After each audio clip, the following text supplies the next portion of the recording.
रतिया डलवावेला रंगवा तरह से जिया घरे आजा होली में डरे बरपिया डलवावेला रंगवा तरह से जिया कटी जाता दिन न कटे रतिया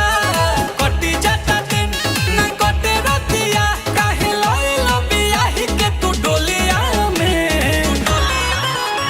त देवारा बलई कनादा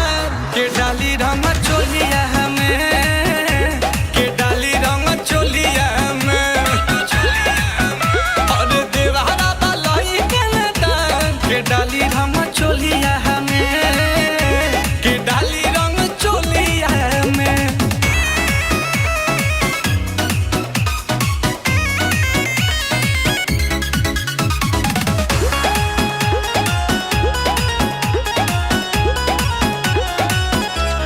इंजन में हमारा कैसे तेल पानी परी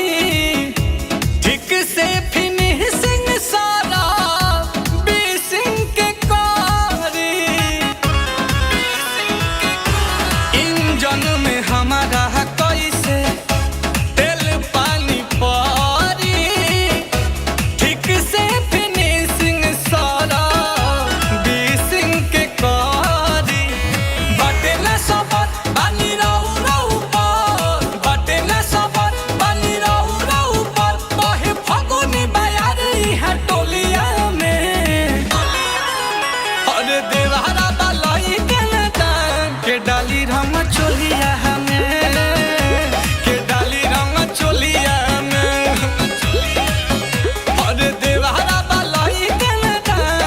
डाली रंग चोलिया में के डाली रंग चोलिया में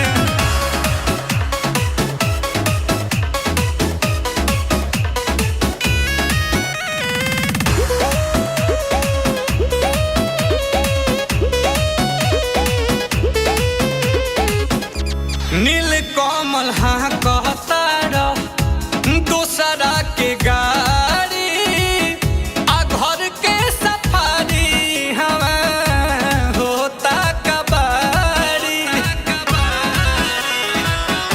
छोटू साजन हाँ कहतारा दूसरा के गाड़ी आ घर के सफारी हवा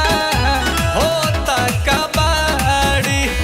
आलम दिल साथ न करा बर्बाद आलम दिल साथ न करा बर्बाद नइखे पहिले नियन रस तहरा बोलिया में